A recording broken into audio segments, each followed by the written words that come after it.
Hello everyone, welcome to Tactim. Today in this video I'm gonna show you how to off charging animation in your Android phone.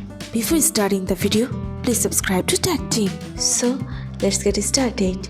For this you have to open your settings.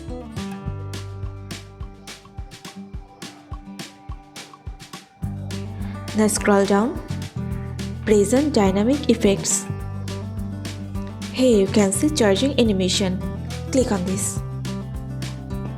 From here, if you want to off your charging animation, you have to set on none option and press on apply.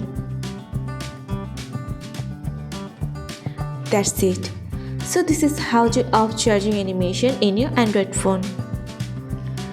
So guys, that's it. You can do this. I think this video is very helpful to you. If it was, then give a thumbs up and hit the subscribe button. And thanks for watching.